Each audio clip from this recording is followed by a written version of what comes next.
Hey, Oh, what's happening, my friend? stream of consciousness. Welcome. Doing, everybody. How you Mm, doing, buddy? I'm doing really good. I did something super cool the other day. I'll be cagey about it for now. All Um, right. yesterday. Okay. Um, Basically, I'm working with the production company that produces my show on Food Network, Food Paradise. Right. Right. Yep. You've been talking about that. O'Malley Productions, and we've been developing a vehicle for my father Hmm. to host. And I wrote the treatment, the pilot, the script, in conjunction with my friends over there at O'Malley. And yesterday we shot it. So Oh yeah. yeah, No, no, so no. I didn't know you were going to shoot it. I know you were talking about the whole pitch and everything. yeah, That's so great. it's So just not like the pilot, but the sizzle, which is right, right, right, right, right. that you present to the networks to pitch a show and Yeah, get yeah. it get it going. Awesome. But yeah, no, it was awesome. It really went great. I had a moment when I was on my semi-pro football team. I mean, I couldn't be there for practice every week, so largely I played special teams. And I'm a really fast runner, and I was the bullet to the ball on Right. and kickoff. But sometimes you know, you can have a game where you're not a factor, where they kept running to the other side. It wasn't exactly like, I didn't get to be in it. And when I Right. had that championship game, I was like, this is what I've been wanting my entire life, to be in a championship game, to win a championship. I will be a factor in this game. And in that game, I had the first tackle of the game, I had the last tackle of the game, and I was very much a factor in that game because Nice. I wanted to be. I like that hashtag. I will be a factor. Hashtag. I will be a factor. Yeah. And Positive. similarly for this, I mean, I think this is a show that my father would have been interested in doing any way you slice it, but Mhm. just the mere fact that I'm able to go to him and that there's a certain amount of nepotism involved that made it easy for me to be able to pitch it to him. Right. Uh, Right. Right. I that kind of stuff always really bothers me. So Right. Right. Right. Right.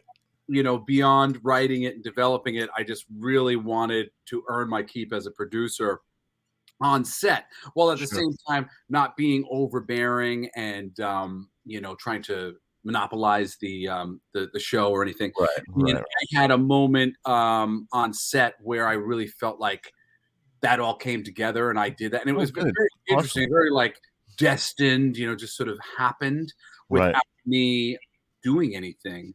Faith, Just the trust. moment happened, and I fell into what I needed to do to get the thing done. And literally, my father called me a few hours later to say, I was just telling mom how proud I was of you and working on the show and how great the show is, and how much I believe in it, and That's what a awesome. great job you did as a producer. And he specified that Dude, moment that, Jesse, wow, I can't yeah, that where, makes me so fucking happy, you don't even know, yeah, because I it can't was imagine that moment for you. it was very nice. And I literally just finished telling my girlfriend Julie that this basically what I just said here, and that Yeah, yeah. I was really glad that I got that moment. And then for my father to call and be like, I was just telling mom about when this happened, because we were That's trying so to get great. some information out of him, and it wasn't really like because I was his son. It was just a good producer moment. Mhm. They were Right. trying to angle to get some information out of him, and they kept kind of coming up empty. And we were starting to run out of time, and I just quickly assessed what we needed to get the information out of him. And Awesome. I got behind the camera real quick and just started asking him questions to get him to speak, because we just needed him talking about some of these things. Like I said, I got to be a little bit Yeah, cagey. yeah, yeah. I understand. uh, Yeah, yeah, yeah. but, we got from him what we needed, and But with Jesse, I mean, I think more importantly, it sounds like I mean, that's something that I think is so important for you, I mean, just knowing you personally and you know, I've spoken to you, about your dad and your relationship with your dad, and I know how much you love and respect your dad, but I know how much difficult it is. So to have that, oh man, I want to give you a big hug right now, buddy.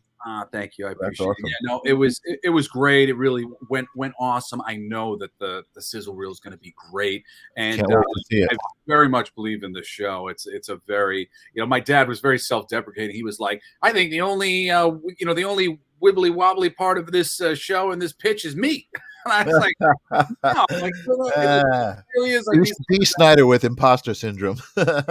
He's the best. He's. I mean, maybe I could come up with some other people who might be nice, but Right. honestly, he's a Can we great. know the name of the show, or we can't know anything yet?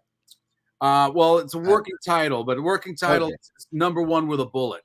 Okay. Okay. Um, and but there's a few different working titles. Who knows what it'll end up Awesome. being You sometimes. heard it here first on the live stream. But yeah, it's a really cool vehicle for him, and I think he actually is a great Oh, host. your dad is such a great he's And such a great presence, it was a just very like you. nice compliment to me and my guys, and the show that we put together, that he felt that way in the first place. But yeah, he's the perfect host, and I'm really glad. Like, Awesome. it was great to be able to collaborate with him So get great. it done, and What's up, Steve Sage? and of course I feel proud when everybody's like, oh, he did such a great job. That's amazing, dude. I'm so happy for you. Yeah, I had a great week too. I just like coming off of the last couple of weeks. The holidays I think drain everybody, and it's like there's a lot of good energy. Everyone's so happy, and there was some good energy, but it's draining. And I just got into a funk, and then in the last couple of days, just so many things. I actually just finished a project for your dad, doing the background screens for Yeah, his he concert was in Key West. beforehand. I'm so glad that Yeah, you're yeah. fully in the Snyder fold now. It's amazing. It's so awesome. And I just, I was able to, kind of step out of myself and realize I'm not interacting with people the way I want to, like saying hello and hey, how's your day, and being nice, and so it was nice to kind of do that automatically and be, oh, there's the me, there's that happy me again. It's like, so that was great. And Yeah, I felt a little bit like that too, getting on set, and like I said, a lot of it yeah, was automatic. I think it like sneaks up on you sometimes. yeah, And yeah, it's like the cogs of the clocks, and the new, all of a sudden you fall into place, and you feel more like yourself. right. That's exactly how it feels. Yeah, Yeah.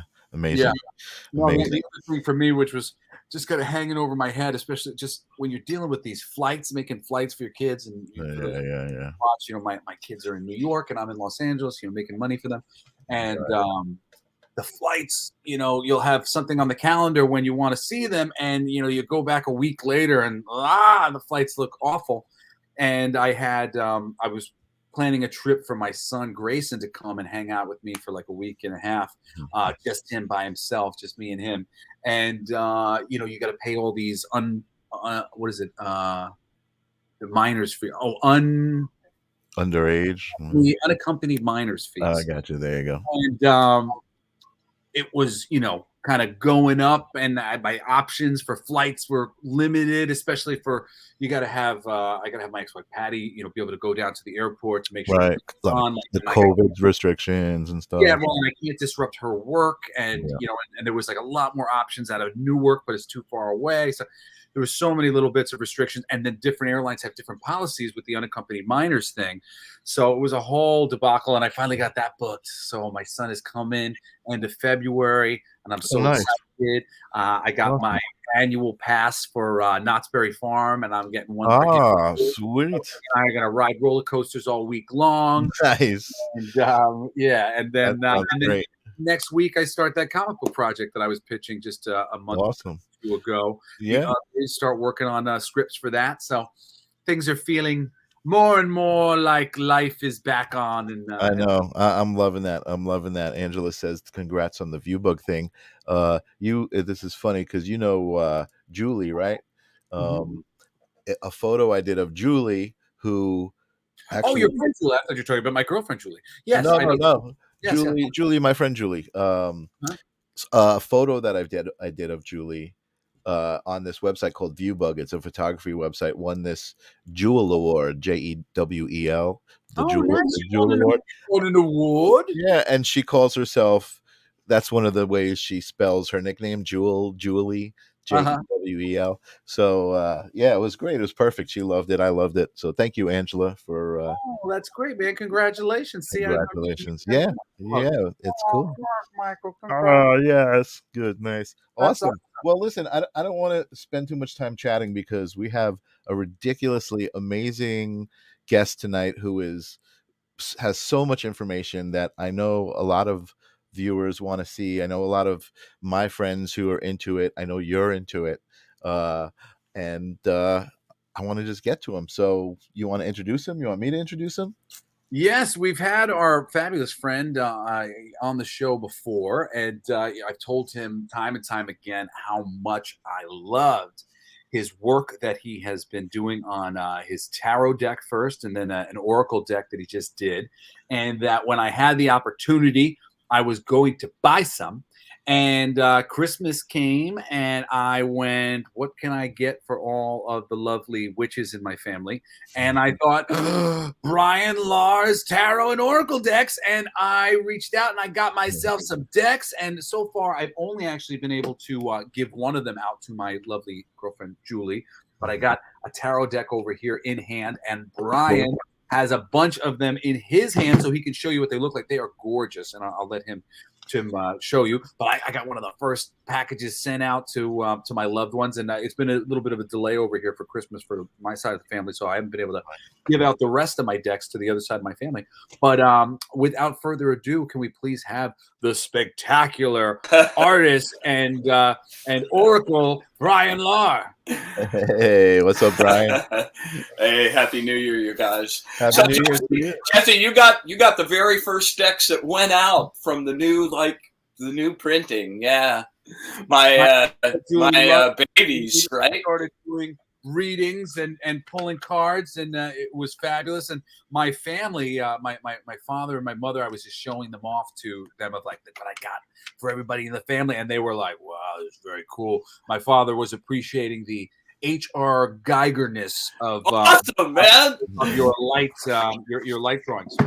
Beautiful. Yeah, thank you very How much. did it feel to get those in your hands after all this time? You know, it was a 10-year quest.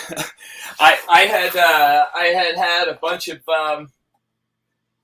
of just regular kind of thin paper, get them out any way you can kind of decks for about 10 years, and had always had this dream of having a really nice box, and this is a huge, having a really significant manual to go with it, and there's a lot of good juice in this, and then to be able to kind of hold it up to the light, and wow, it's a block of gold. You know, That's a great design, man. That's very cool. I'm just so pleased. And you know, I've been doing advertising and design and commercial work my entire life, and rarely ever does it come back as good as you hoped it was. And this particular instant, both Printing, yeah, printing is always they tough, just yeah. did a terrific job. I'm like, I can't say enough good about them. It just really turned out great. And to look through them after all of that time and go, wow, this is exactly what I wanted and a little better. That's You know, awesome. yeah, I have to feel really grateful about that. That's really awesome, man. Gorgeous, man. I mean, they're really, you know, I worked with a spiritual shop for a little while when we first did our universal laws. You know, I was using the space to learn about stones and to do some classes and stuff out of there. And we had, you know, I don't know, at least like 36 decks that we were regularly dealing, and then we would try out new decks and whatnot. So I got to see all sorts of decks, and your deck, both of them, are just beautiful. Thank you. Totally unique. Totally unique. The For cool sure. part, and you know, for everybody at home, you know, who hasn't ever worked with any of these things before, you know, let me tell you, my girlfriend Julie, you know, she's dealt with interesting kind of offbeat experiences in her life with her family, but she wasn't particularly spiritual or particularly open to so many of these things when we first met. And when we did meet, and she started to hear about these tarot decks and oracle decks and whatnot, and see I would do these readings. You know, I would do, you know, occasionally I'll read tarot for people, and she would like come in my room sometimes and she'd just sit down and open up the deck and just start flipping out cards. Now, this is the best way to do it and to learn how to do it, because it's about getting out of the way, recognizing that you're not actually really doing anything and that you're just the mechanism of the universe that's laying down the cards. And by doing it this way with like just no thought about anything, she started pulling the most incredible readings for people. Just like, and I know she was blown away how accurate to the moment and on the money the cards were coming, for situations and things that were going on. And so it's a really easy thing to get into, and it's a real, kind of lighthearted thing where, kind of the less you know, the better to a certain degree, because your prejudices don't enter into your card reading, and making sure that you don't prejudice your way out of being a good oracle is a real thing. But the cool thing on top of, just what you can get out of a normal session with some cards is that Brian's cards have, basically liner notes around the edges of them that, by the way, Brian, if I haven't complimented you on this before, you managed to add all of this notations in the side, and it's still just as pretty. Thank you for noticing. You have no idea how much went into that. Yeah, like somebody will do something like, I got to imagine that a lot went into it, because like doing something like this, when you add in that much extra information, it's a lot of stuff. It really is. Stuff, and it'll make a card like look ugly, and yours don't. They look so damn pretty.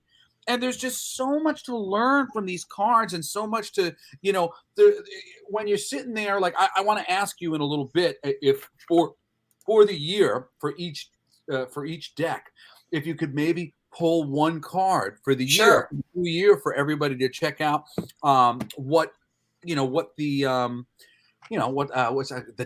prognosis for the year is, or whatever you want us to call it. Well, sort of prediction for the energy flow, yeah, exactly. And I thought it would be a really good way for you to just take a look and read us, a piece from each of the books that you put together for this, and then also for each of the cards, I'd love for you to go into that deeper meaning that is in those liner notes for the symbols and the different stuff that's there. So I think, we can't do it for all the cards, but can we do it for one card for each deck? I thought would be really cool to do it. Sure, absolutely.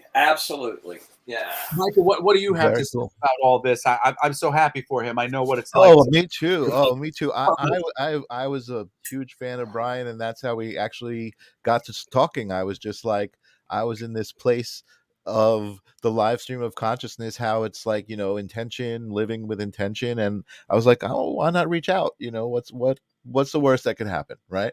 And I did, and he felt that energy, and he responded, and we've been it was like we knew each other. It was exactly what it should be when you're on the same frequency. That's what it means, being on the same frequency, right? That happened really fast too. It was kind of really, really instant. Well, that's what happens when you are emanating a specific frequency out of you. Yeah, that's what I'm saying. That's exactly what I'm saying. Finds other like frequencies to connect you with, and that's the beauty of it, really, to me. I've talked about this before, but it's a good lesson, in what you're talking about. They say that you get what you what you give out and what you expect. And when people go out into the world expecting people to be idiots, they meet idiots. Mm-hmm. When people go out into the world, that's so true. Yeah. They get kindness. When they expect terribleness, they get terribleness. I love to watch these like Karen videos, and it's so apparent in so many of these situations how expectant people are of the situations that they're walking into.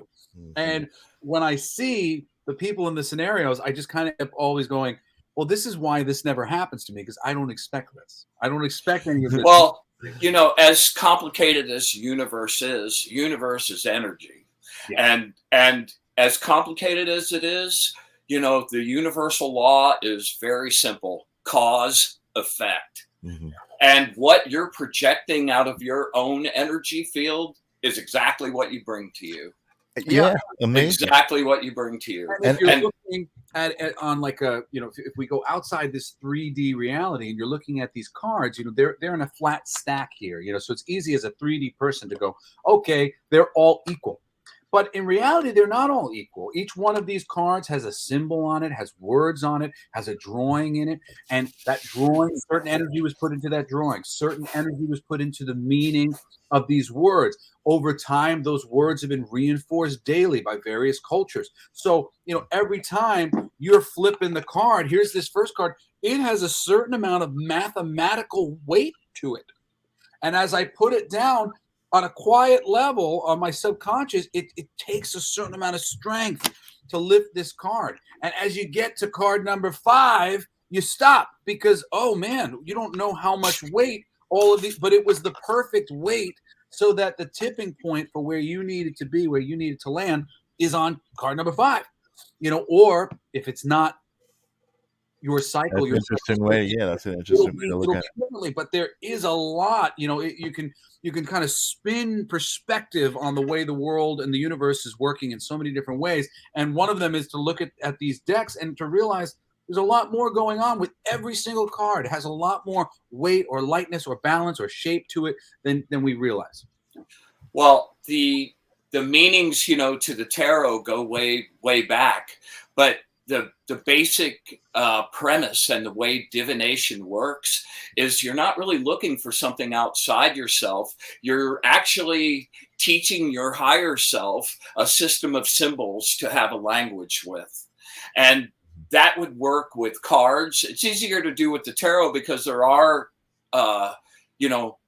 pre meanings. But even in that, every reader is different. And there's a really great website called supertarot.uk. And this guy has I learned a lot when I was learning to read from this guy.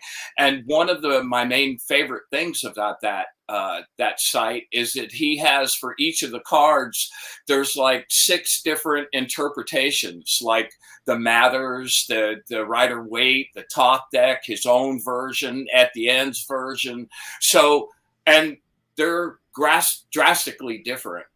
So you realize it's not so much the symbols that have to agree with every deck that's out there, but it's the symbols you internalize and communicate with your higher self that give you the correct answers. And the thing about the kind of art that happened with both the tarot deck and the angel deck, I used incense smoke, charged it up really hard, and then photographed it and then mirrored those images, or some of them, a lot of them.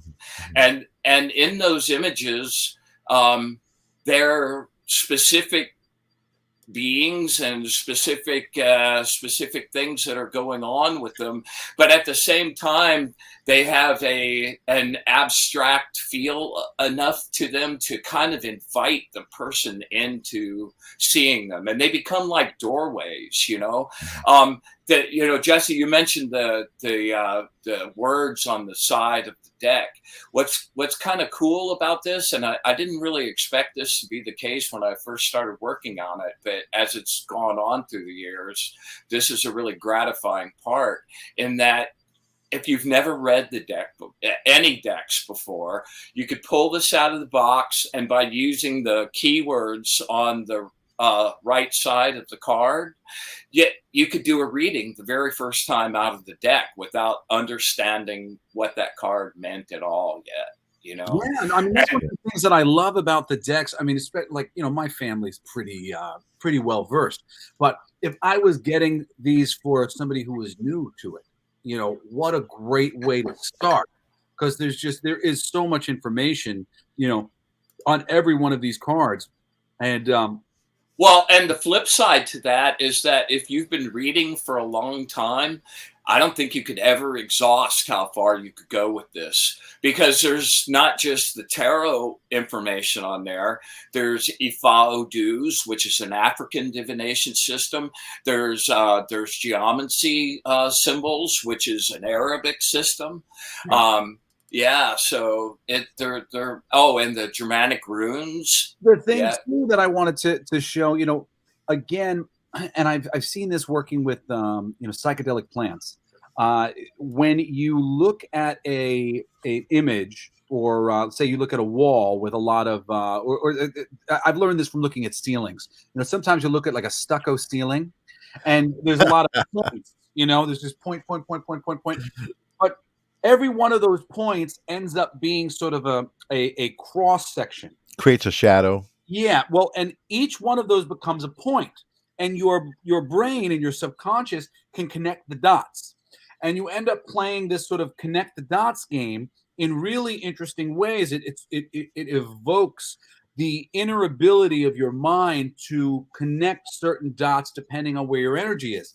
There's a similar thing that goes on in these fabulous light drawings. Like, I mean, this is simple. This card is the devil, right?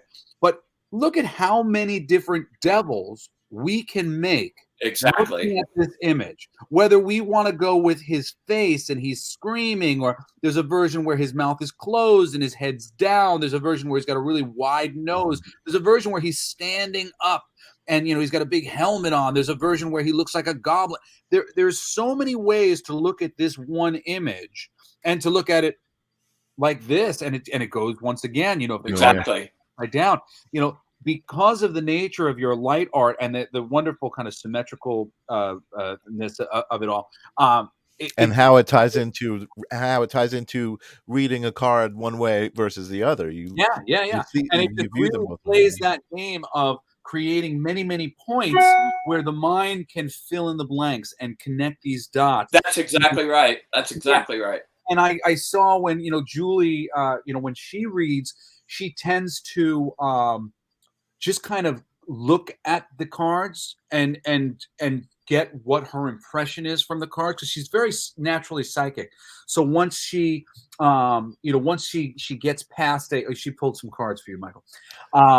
Once she has the cards in front of her, she just kind of will look at the deck for a little while, and then all of a sudden she'll be like, oh, I'm thinking this is this and this is this, and you see how this is that. And then when I saw her with these cards, for a second I went, oh, well, what's she going to do now? Because they're not like as traditional images.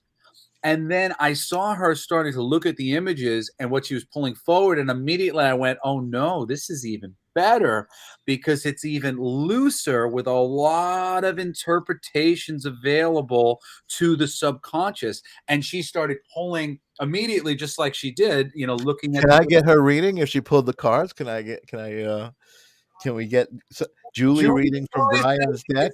Camera ready. That'd be great. Oh, Julie. Let's see. This show is all about. Just do it. Just do it. It's for what? It's for me to read to you, and I can interpret. Okay. Okay. Because you got the 15, the 1, the 17, and the 18. So you skip the Tower card, which is great. And they're in order: 15, blank, 17, 18. And the 15's the devil, 17's the star, 18's the moon, and 1 in the middle is the magus of power.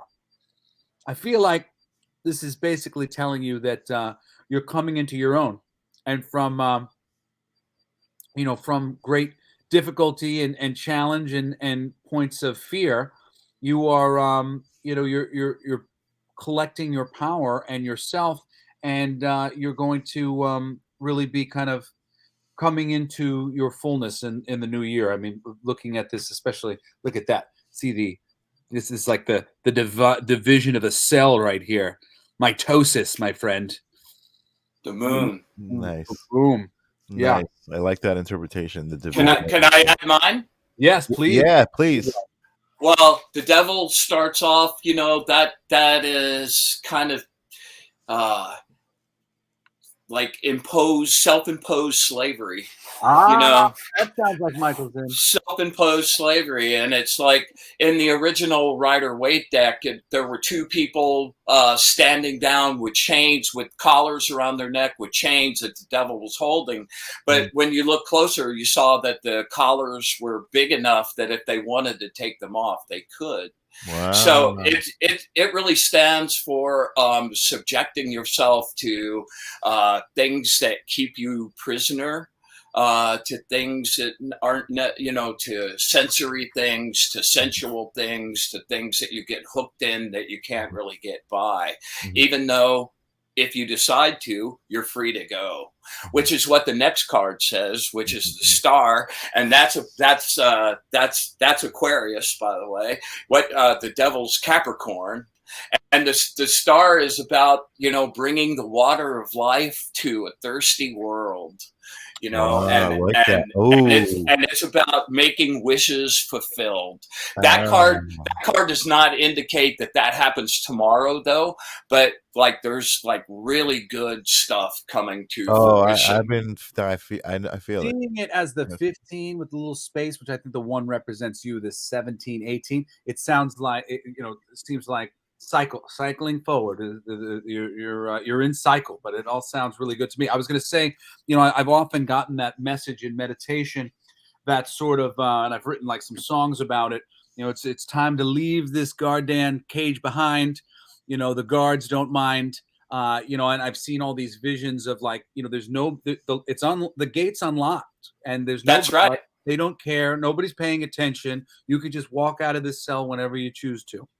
Well, it's like the 8 of Swords. You're looking out through the 8 of Swords, and it looks like you've got no way out. But all you have to do is turn around, and there's no swords behind you, and walk the other way.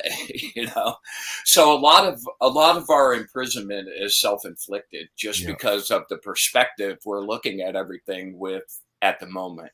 Right. And that's another thing about looking at these images, as many tens of thousands of times as I've looked at them now, I'm still seeing new things. And depending on what your emotional content is when you do the reading, you're going to see something completely different every time. And you're never ever in the same exact spot. You're always Brian, you're always in a new spot. He made the art. He's still seeing new things every time. Amazing. Oh yeah, that's what keeps me going. The nature of what you created. I mean, and it's really, I appreciated so many of these things about what you had made the moment I saw it. But it is so deep what you did and why it works on so many levels that it takes a little bit of explaining to really shine a light on how great really, Brian, it's great work, man. I know you've been working. Also, I just thought of this because you asked me to bring up your website, and I see that you redesigned it. I forgot. I had looked a couple of days ago and I saw that you redesigned it. And dude, I mean, I don't need to tell you, but let me point it out that this website is basically Brian's newest work. Exactly. And it's highlighting what he's already done. It's like this is so beautiful, Brian. I cannot even tell you how happy I am for you, dude. This is beyond phenomenal. You've updated the feel of your website, and used your look at this. You've used your new artwork to I can't even put this into words, man. It's so funny. We had Bo Bramwell, an artist, on last week. That guy's awesome. Oh yeah, he's amazing. Brian? Oh my God! And I look at his work, and it's like I want to tell him how much I love it and how much it's speaking to me and how I'm connected to it. And there's no words. And this is exactly that same feeling. I mean, this is just beautiful, my friend. Congratulations. Thank you very much. On this. Thank you. Yeah. Hey, scoot over to the art tab for just a second. Sure. Just even if you just take a look at the top one. Yeah. Hold on. Let me. Yeah, I've been in this whole new Angel series with light painting these wings. That is just like I'm so. Oh, cool! You're working on this now. Yeah, wow. that's the solstice, the winter solstice for me every year is like this magical day of inspiration, and it causes this creative wave that rides all through the holidays. I'm still kind of. Is there a gallery of this? Can I get to the gallery of this newest stuff, or? Scroll down a little bit. There's NFT stuff. There's light painting stuff. There's galleries under the light painting heading. Yeah. Oh, I want to. I'm like. What'd you say, Jess? I'm sorry. You sell your paintings like on canvas, like like larger prints or anything through your website? You know, I haven't really done any huge printing just because I live in such a small place. It's really hard to like store all that stuff and get it going. Plus, Oh, it's really Oh, wow. expensive to like frame stuff, you know. I gotta So, get dude, you this off yeah, the comic yeah, that we've gotta talk to you about that cool making comics prints of that it. you made as well. Yeah. Everything's so cool that you do, Brian. It's beautiful, beautiful work, my I friend. wanna is there a gallery of the newest Angel Wing work or no? Just you've just not yet. That's okay, coming. Oh okay. no, there might be. Scroll down a little bit. Keep going. Yeah, there you go. Keep going. Maybe not. No. No. No, I no. mean, it's all so beautiful. I mean, we could spend hours looking at this website and talking about each piece. It's so phenomenal. It's amazing. So right before the show, I already pulled an angel card, and Awesome. I'd love to read the thing. You know what's kind of different about the angel? The angel deck was started, and I started working on it, and almost completed it before I realized that it wasn't a separate deck. It was a companion to the tarot deck. Oh, And wow. the tarot deck winds up giving you so many facts and information and specifics about energy flows and the things around that. The angel deck, I did that very differently because I channeled each of those angels one night in a row Mhm, and mhm, did automatic writing to do the readings.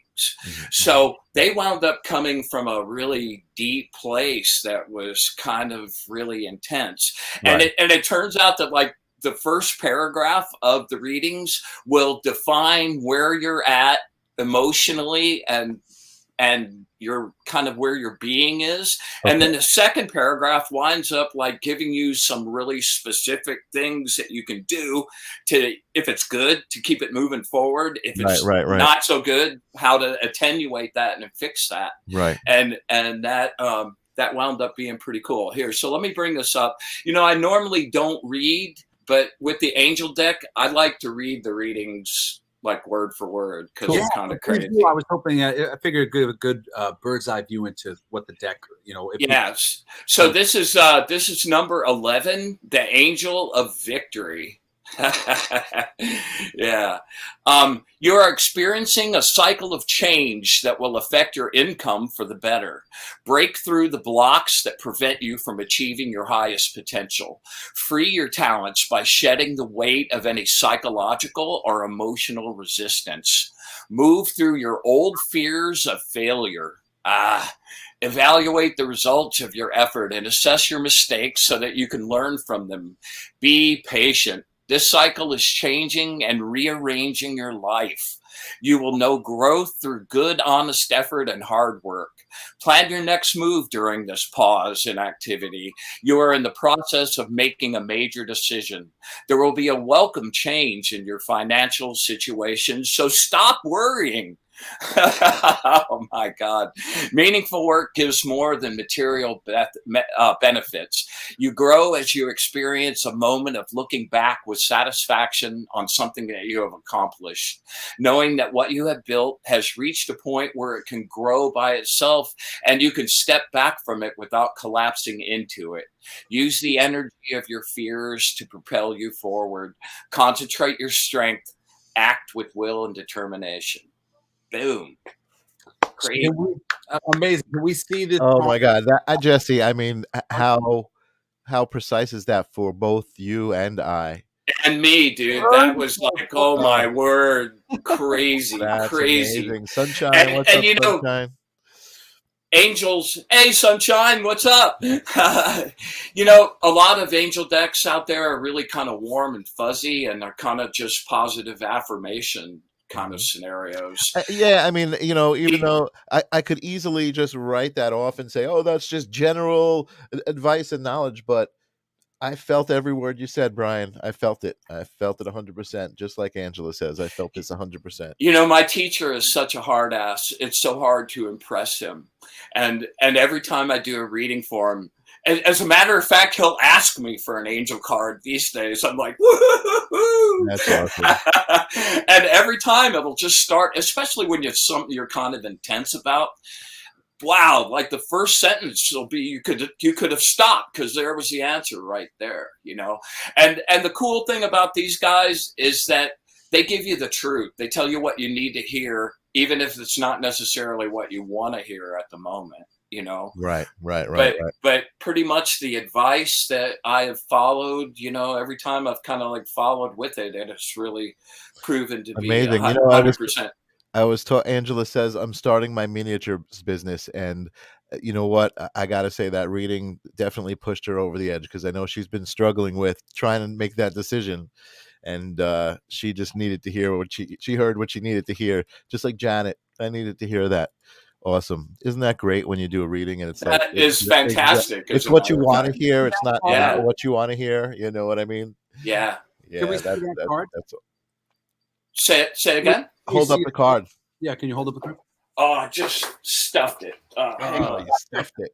You son of a gun. Because I wanted to ask about, like, I don't. This is from the Oracle deck. So can you tell us about the meanings that are on the edges of this card? Yes, absolutely.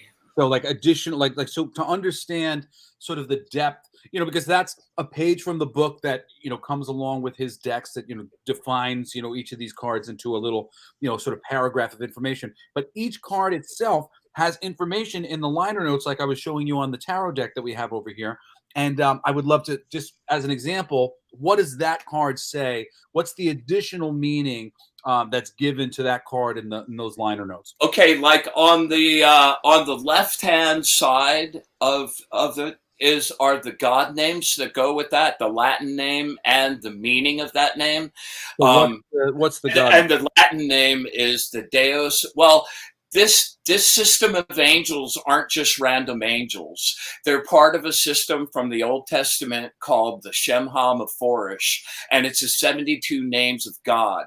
And using 3 verses out of the Torah, you take letters from each of those 3 verses, and those form 3-letter names, exactly 72 names. And those each are an expression of God, which is one of the things that really hooked me onto this system, and I really love that. So what is our expression of God for this card? The exalted God, Deus exaltandus, the exalted God. And the choir of angels that this is in are the cherubim.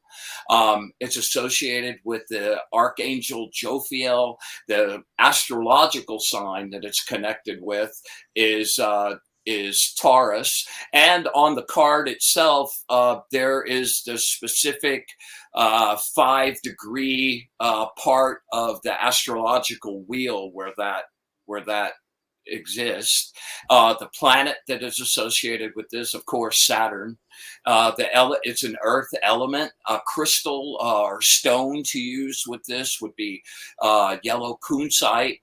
The tarot association with this is the 7 of Pentacles. And the Kabbalistic Sephirah is the Chokmah. And the musical note for this, the key for this is D. And it also at the bottom, the very bottom of it is the psalm that's used to connect with that particular angel that you can repeat 3 times and get a really fast connection. So if you know your angels, if if you're big into astrology, like each one of these cards is going to give you additional information that you can quickly pull from if you know what it means to be a Taurus. But can you extrapolate on some of like what that card means based on some of those other associations, you know, just your interpretation or whatever of, like, you know, the Taurus energy and these angel, the cherub energy, etc.? Well, you know, it kind of, those aren't specific meanings to the cards.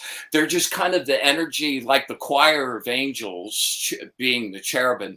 Well, that's a specific energy of that angel. And what I mean. So like what does the cherub represent to you? Well, it's like really kind, very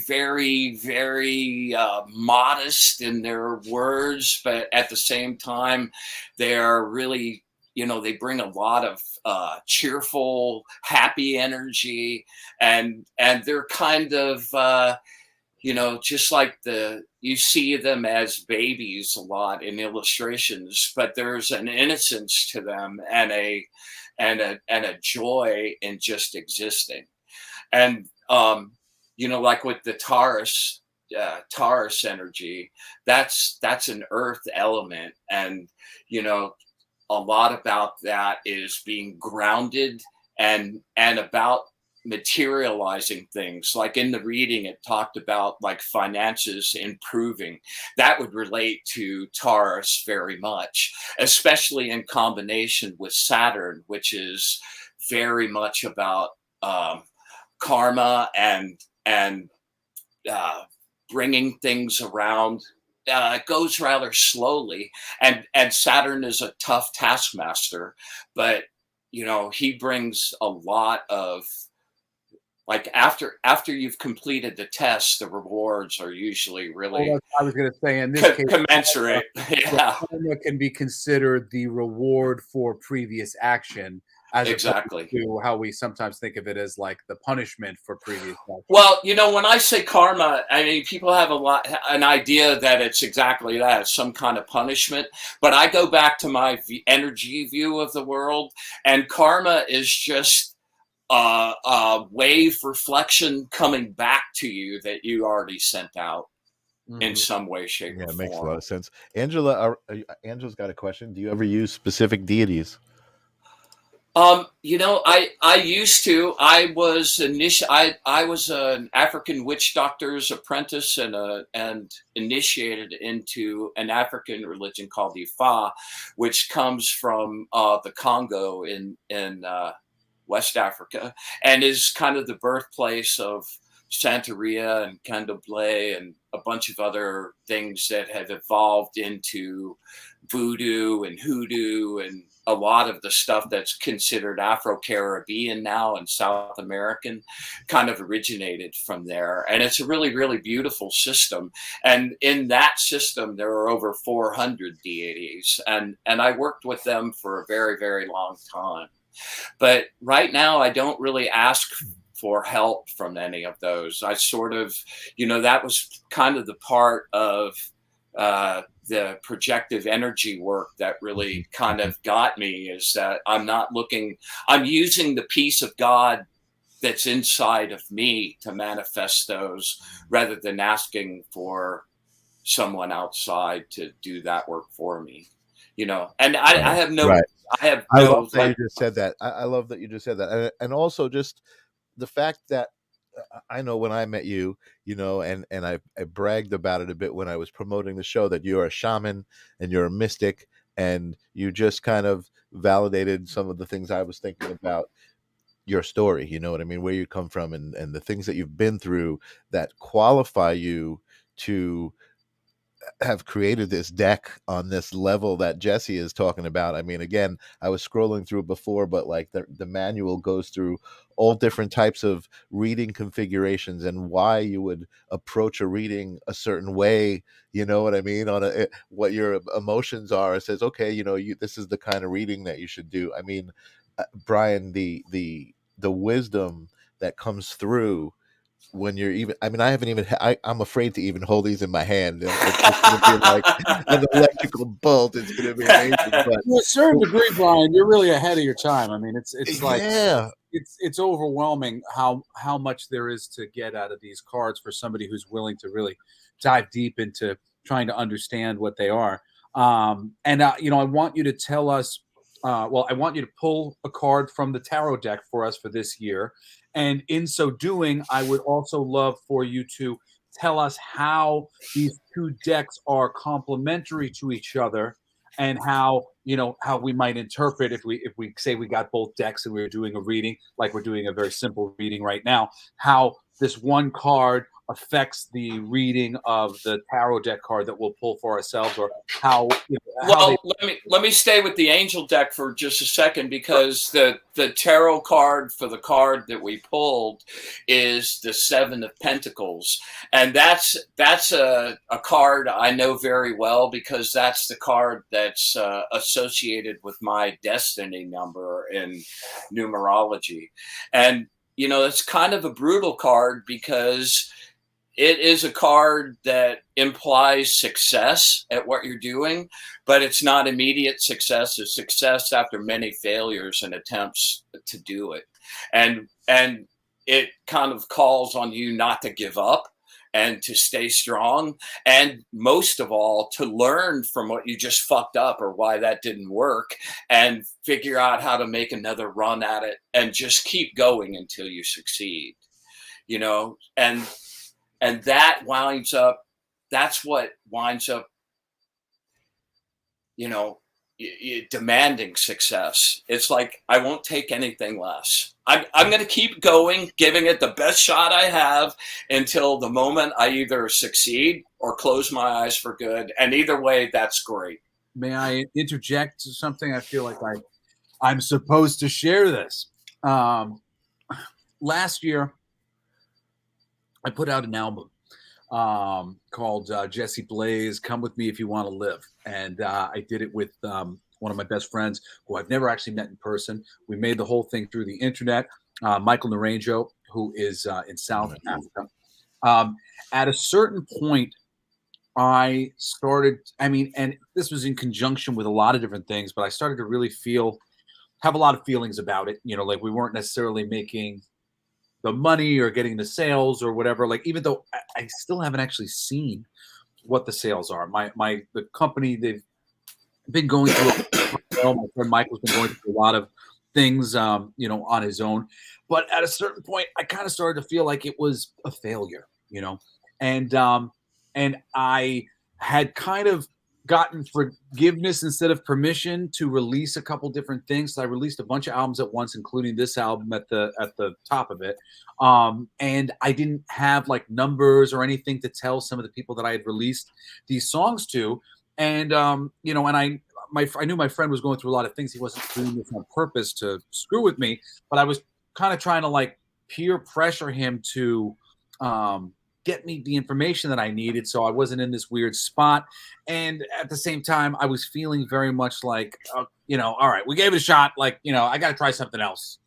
And I kind of reached out to my friend. I made my friend kind of feel like, I think, really bad. I think I made him feel like he failed me, and that we, had somehow failed, even though we won an award for best heavy metal single in South Africa. For my song Knockout.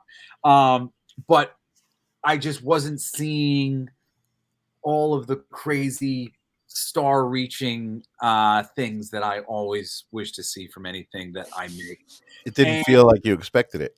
Yeah, well, always. The problem with me has always been that I'm like a super idealist, a hyper idealist. I see this picture of just this beautiful thing that something can be, and it can never quite live up to what I see in my mind of what's possible, but to thinking in terms of what's possible and what happens, and I'm realizing this as I say it, but it's wonderful to think in terms of what's possible. But what's possible isn't necessarily what's going to or can happen at the moment. And you should always know what's possible, but you should always realize that if you're thinking as far as possibility will bring something, that it goes very far, and the energy, it's endless. I have a great story about the deck, dude. Like, after I finished it and I had the first edition, kind of in my hand, I was like, my teacher, a bunch of people I'd started giving decks to were like, man, you need to get this published. So I first of all sent it to US Games. And I'm like, I'm certain they're going to go for it. How could they not? Like Eclectic Tarot was like, I've never seen any deck like this. I'm like, this has got to go. So I'm talking on the phone with my teacher. I'm looking at my email. Bing, it's US Games. And I'm like, dude, I'm going to get to tell you it's published. And it was the most scathing, like, this deck has no relevance to our fan base at all, and it's way too abstract and weird, and please don't send this to me again. And I was like, oh no. So after that, I went down the list of other publishers, and most of them, you know, won't even talk to you without a literary agent. Wow. Won't even talk to you about, won't even look at the deck without a literary agent. So I went on a literary agent quest. And a literary agent, I mean, unless you have a huge platform on social media, later, you know, Wow. and that was not something I had at all. So it was like that whole part of it was a complete and total shot down, man. You know, so I just decided to throw it out, and, you know, whatever would happen with that would happen. And I wound up hooking up with a bunch of people in Austria, in Vienna, Austria. And the little clique of people there kind of like took it on. And this one guy in particular named Raphael, I wind up doing a bi-weekly podcast with him every month out of Austria. And he wound up being one of the first people that bought it, saw it on Eclectic Tarot, and he liked it for all the reasons I liked it for. And from him, he shared it with his friends, and they shared it with their friends. And pretty soon, you know, now there's thousands of people that have it all over the world. And the coolest part about that is when you get somebody that sends you an email and says, dude, this deck, like, helped me so much, man. Right. And, you know, thanks. A lot of people, thanks for making this deck. What? Thanks. Mm-hmm. Thanks. Wow. Right. Thank you for getting it. You know, I mean, it humbles me for somebody to buy it and to like want to do it. And then for somebody to actually get benefit from it. You know, Jesse, you know how much you're an artist, man. We've been creating stuff our whole lives, Michael. Whole lives, everything, you know. I'm at a stage in my life where you consider like your past life, and you know what would you leave behind when you go, you know. And out of all of the hundreds of thousands of creations I've done over the years, you know, like these two decks will have life way beyond me. You know, they've already impacted other people who are sharing them and making it grow. And amazing. It took time and is organic. I mean, not nearly as fast as I would have liked. You know what? And there's such a raw, I don't know what the right word is. Genuinity. They're just so genuineness. Yeah, they're just. I mean, they come from such a deep place, you know, and you can see that. The people that really would benefit wound up getting drawn to them. Yeah. And man, that's the best of all. They're not. This isn't a superficial deck, you know. And I mean, even though it is a really great starter deck, and it really works, you know. Let somebody who gets this stuff on a very high level tell you why, you know, you want to get one of these decks in your hands. You know, if you're starting out, it's a great place to start. Even though, you know, so many people they want the cute deck that's got some pretty angel pictures on it or whatever. You know, this has images on every card that you can see in your mind what it's supposed to be, you know, where it's supposed to go, you know, like the idea that it's a little unspecified and a little extra esoteric. It leads to everybody the way you're supposed to. Yeah. Yes, to interpretation, and it will help you to hone in on the, you know, the oracle messages you're meant to receive. Right. I want to, you know, finish the little point of my thing, but also I want to say to Angela, who said, publishing so hard, I have had 39 rejections thus far. Right. Angela, I've been published by Marvel, DC, Disney, Pixar, the Muppets. I saved my rejection letter from Marvel for years and years, and many successful writers have collections, framed collections often of their you haven't really been through that. You haven't paid your dues unless you get kicked out a couple times. I think it's just part of the shtick, man. You know, it's just one of the steps up to success, right? And if you're really committed, you don't give up, man. Yeah. No, okay, exactly. And in addition, Sabrina's I grateful. did an Indiegogo a little while ago that I canceled halfway through because I didn't like how it was going and how I was going about it. I'm literally about to go and reinstate and finish that to get my books published that like I've been sitting King of on for a Kings. little bit. King of Kings. It's Yeah. finally like working on continuing that, moving that forward. But in thinking about and meditating on this situation with Michael, I realized a bunch of different things. My friend Michael Naranjo, my producer friend, who I co-wrote all these things, which one was that Maroon 5, their album Songs About Jane, they were promoting that record for like 4 or 5 years before it blew up. Right. Years. So what? I released an album at the beginning of the year and it hasn't blown up as big as I'd like it to be. Boo hoo. And, and I realized like I can add another song and I can release it again and I can push it a little further and I can make another music video. And, as you were talking about, knowing it was hard, but you keep going, just keep pushing and it's there. And, really it was speaking to me secondarily again, because I came to that conclusion on my own that no, this isn't over. This isn't done. It's not a failure. We have had success. It's just not enough for me, but that doesn't mean that it's done. The journey's not done. And I called up Michael Naranjo. I ended up speaking to his wife because he was actually feeling so kind of sad about the previous conversation that we had. And I just had a long conversation with her where I, told her to tell him, I love him and I was not, questioning his honor or any of these things. And I was, having kind of a low moment and I was feeling a lot of things. And I felt like I had to make some adjustments. And, the Phoenix can be a tricky sigil to own because it's about empowering yourself with the knowledge that sometimes you go astray and you got to set it on fire and try again. And when you have that power to set something on fire and try again, sometimes you throw the baby out with the bathwater because you're like, oh, if you're impatient, you don't let the things develop. And that was what I was doing. And I said, we're going to do another song. And I'm actually, my girlfriend Julie has encouraged me to record this song that I wrote about Parker. She was born on the 405. It's called Pride of the 405. And I'm finishing up this song that's all about Parker. And, she's got an idea about how to promote the song and get people to check it out. And if it's attached to the record that I put out, it'll give it a new, fresh eyes on the album and the material that I released. And, and this is just one more step in the process. Awesome. Meanwhile, when I got on the phone with Michael and Joanne's like, we're looking for music publishers so that we can get the songs, placed in the movies, placed in the commercial stuff. And that's exactly what I know that I need for my career and whatnot. So, you guys have projects. And that still could be done. With material you've already put out can be picked up. Exactly. And I won't even say that it could be picked up, Jesse. I'll say that it will be picked up. It will be, yes, I mean, exactly. you know that as well as I do.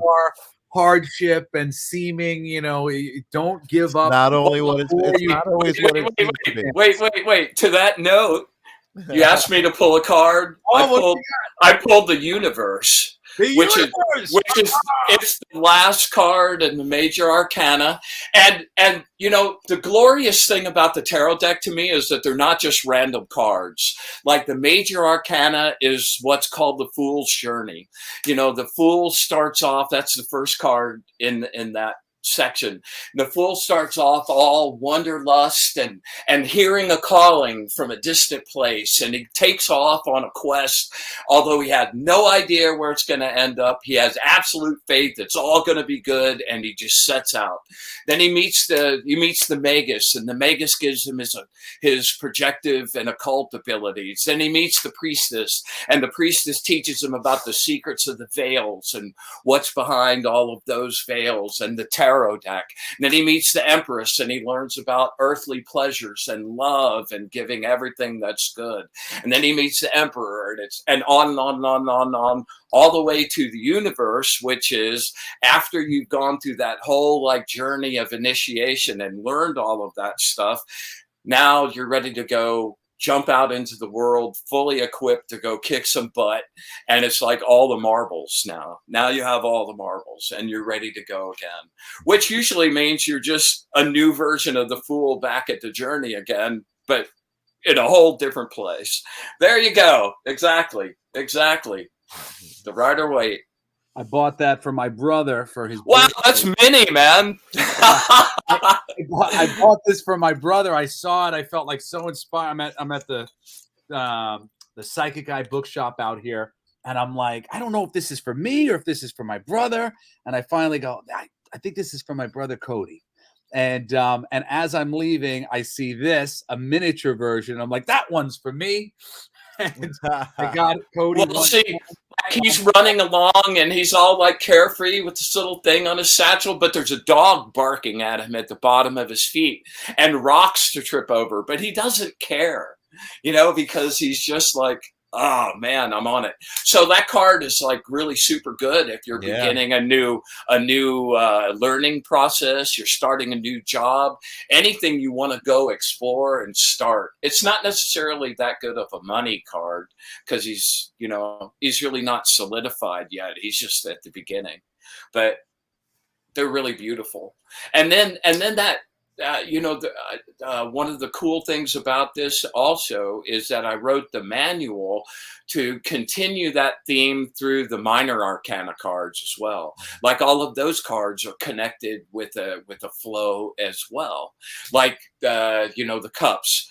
The Ace of Cups, it's the initial little spring that love is around and things are there to be had. The Two of Cups, it's kind of like that moment across a bar when you see somebody and you have that initial spark and you start talking and you realize that there's something there and you want to pursue that. Then the Three of Cups, it's a celebration at the wedding because everything worked out great. Then the Four of Cups, it's the hangover the day after the party and everybody's crashed and like, oh man, bummer. So like each one of them, like the whole deck is a flow. Well, I'm giving a class on the first. Oh yeah, that's right. First week in February.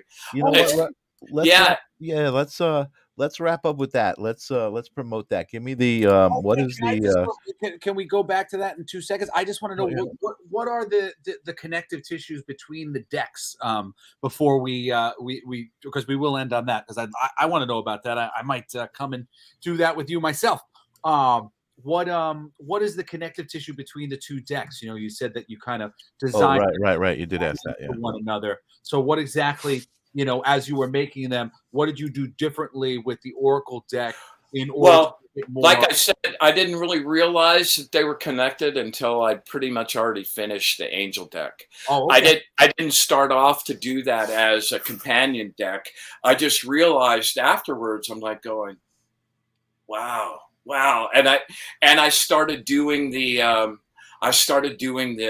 correspondences and associations that go with those. And I realized, oh my God, this is connected to the tarot. And then I started reading the readings that I did for the Angel deck and realized that those so closely reflected the tarot meanings as well. And it's like two different versions of information. For me, the tarot is so intellectual and reasoned as much as it is intuitive. You're still taking that information and blending that into a meaning at the time.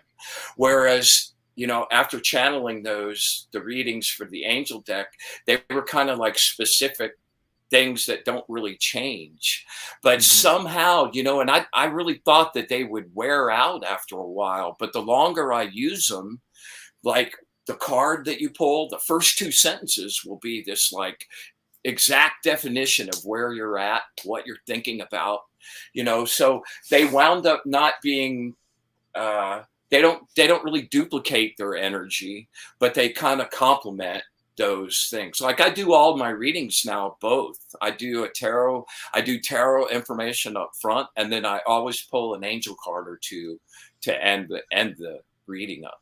Yeah, and I would always do so my phenomenal. Oh my God. Card deck, and then I would do tarot to define and refine some of the meanings and the information I was getting, depending on because I think you're very right. It's very clinical almost, the tarot deck. So, I would kind of like intuitive read the angel cards, and then anything that felt a little bit, I don't know, that's a bit wishy-washy, I'd pull out the tarot deck to get extra clarification, and I'd always right to the point. But I guess the main thing too that you've got going here in the reverse with the Oracle deck is that each one says a tarot card that it's associated with. Exactly, and that's in the manual. So there's connections. There's connections to each. And this is what we're looking at here, by the way, is the second manual, right? Is that yes? You're looking at the tabletop version of the manual. Right. The one that goes in the deck is black and white. It has all the information, but it doesn't have large pictures like that. Gotcha. Yeah. Look at. I mean, this is just. So sunshine. The manual was so much more work than the tarot deck itself. Yeah, Sunshine gave me the word I was looking for. She said authentic. That was the word I was looking for. Authentic, yes. Yeah. Look at that freaking card. Hold on. Let me highlight. This looks like a bow. One of Bo's artwork. Exactly. Mm-hmm. That's it's one of the 3 Magus cards. Mm-hmm. I read with the top deck for many decades, and when I first bought that deck, I think the artwork that Frida Harris did for that was just amazing. And in that deck were 3 Magus cards, and I came to learn that with that deck you were supposed to pick one of those cards and use that as your Magus. And I said, well, why not? The Magus is such a big card; it encompasses so many different directions that I did 3 Magus cards that are all different aspects, body, mind, and spirit, and they all relate to that in a different way. So that's kind of an unusual aspect. You're the purple Magus. I'm the white Magus. That's you, Michael. That's funny. Yeah, that's a Magus of the mind. You see my beard? That's funny. What's cool is like when you blow them up really big, you see completely different stuff. And when you shrink them down really small, it's like a whole different thing. Because it changes the prominence of the cross, the places where the lines are crossing. So it changes all the points. Your focus changes. Right. So what? So here, this is your class that you're doing, and when is it? And it is $25. And if you're out there and you're looking to get into reading, Brian is so knowledgeable. If these cards say anything, it is just how friggin' well versed and filled with esoteric knowledge he really is. Well, this is kind of a cool thing. It'll be starting February 5th, and it'll be 4 consecutive Saturdays, 2 hours apiece. And I'm going to be actually teaching through the concept of the Fool's Journey. And with each class, you get a deck to use during the class, and that you get to keep. But during that, we'll also go through all the different ways of using the odus and the geomantic symbols and show how to do readings with that. And, give us an opportunity to just be really, we'll spend time talking about some divination systems and then the major arcana specifically. And then we'll spend the next few weeks, really diving into the minor arcana and different reading styles and shuffling styles. Oh, Jesse. And Michael, when you get your cards, those cards, I usually, like with my old deck, I'm bending them up and folding, and you can tell they've kind of really gotten distorted and twisted. And I don't want to do that to my new one. So gentle with so here is a good way. This is called the Norma Cowrie shuffle. And what you're doing, let's see. You're pulling a card off the top and a card off the bottom, card off the top, card off the bottom, and you do that for the whole deck. And you do that a couple of times, and it really randomizes it super fast. So you're not getting readings where you're pulling, similar cards, like 3 or 4 readings in a row. And it'll also keep them from getting all worked up, which, Right. yeah. So Janet says, "Sweet, I need your class." Janet, the wizardofodd.com. You can sign up over there. That would be phenomenal. A phenomenal ripple if somebody from this show joined your class. I would feel so amazing. It would be. Angela asks, "Do you have your decks blessed?" And I'm imagining you kind of do that yourself, right? You transfer your own energy into your deck, or Well, I don't specifically bless decks when I'm sending them out, but I do put a super gnarly energy charge on them. And the person that I'm doing this class with is named Carlene Love, and she's a really well-known medium and reader herself. oh wow, And we've done a bunch of classes. We've done some telekinetic classes and things that were really, really successful. And when she first got her decks, man, she called me up going, "Dude, what is one of these decks? How do I like?" Yeah, I'm like, okay, cool. That's amazing, man. But That's the very amazing. first thing to do is to clean them and cleanse them and charge them and make them a piece of you, a piece of your energy. Yeah, Brian, I gotta say, really, actually, wow, that's funny. That's exactly what I was just gonna say. Well, not in those words, but Gina says you're an honor to spend time with, and Oh, it's Gina, so thanks. true. I feel like energetically, the things that we believe in, we've connected on that level of energy and frequency, and it's like we can talk to each other, we can do these conversations, but you have just imparted so much knowledge, and I think inspired so many people by actually showing what you've done and talking about what got you there. um and I'm just, I feel so honored. Thank you so much for coming, Oh, and back at you. Thank you guys yeah, so much for giving me some exposure and for digging them, man. And thanks for supporting the cause and getting some decks. I Much meant love. it. I always love an opportunity to put my money where my mouth is. I told you day one how much I love them, yeah, and yeah. I meant it. And I'm so excited. I was so excited to give this deck to Julie. I'm so excited to. I got them for all the ladies. So my sister's going to get the other tarot deck, and then my future sister-in-law and my sister-in-law Abby and Tanya, they're going to get the oracle decks. So I signed the manuals on the inside front yeah, I cover. know. Okay, good. I so Awesome. appreciate it, brother. So Thank you so much. also what's really cool about this class is, I mean, it's really not, it's so reasonable considering part of the class is that you get the deck. That's just such a great offering, And Brian. 4 2-hour classes. Oh, amazing stuff. Oh wow. Yeah. Yeah. Ooh. So I don't know. I think it's we're at 10:17. We've been going for an hour and 17 minutes, and Perfection. we can go infinitely, I believe, if we need to. I think we have brought another fabulous episode of the live stream of to its conclusion. Thank you, Brian, for coming and joining us. Yes. And we always love having you on, and Thanks. especially very happy to have you on in any capacity to help you and help you hopefully get some of these fabulous decks into some people's hands. Yes. If you guys are on the fence, if anybody's on the fence about maybe I'll get it, get one. That's Buy right. it for somebody as a present. They will be so grateful. And really, especially if you know anybody who does these, plays with cards and likes to has an angel card deck already or tarot card deck, what incredible decks these are. And then if you know anybody who's just like dabbling and thinking about it and kind of interested in this, get this for them. What a evocative, Sounds like the perfect deck. Yeah, sounds like the it's perfect such deck. an evocative deck, and it is just layered with Brian's fabulous, deep esoteric knowledge. And man, I'm so grateful to be handling Night, Gina. family, and I'm really grateful myself that I get to mess with this deck because I gave it to my girlfriend. It was a selfish gift. All right, I gotta acknowledge Taylor. She's been a loyal listener. You've been holding up the decks and you're showing your nails. She loves your nails. Okay. I didn't want to bring that up in the middle of the deep Quick conversation.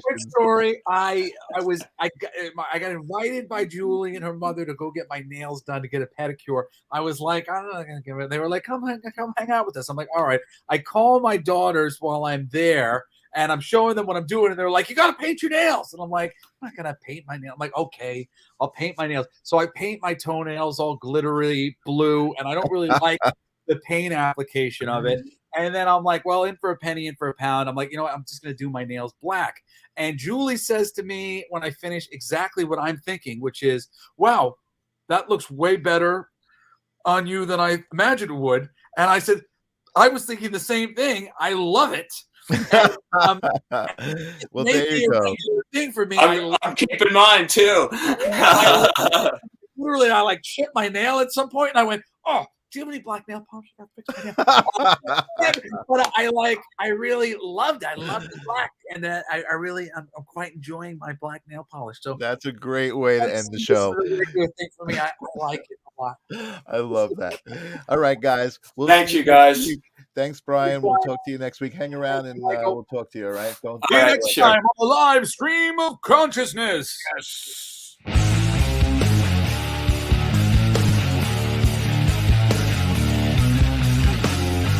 Greatest trick the devil ever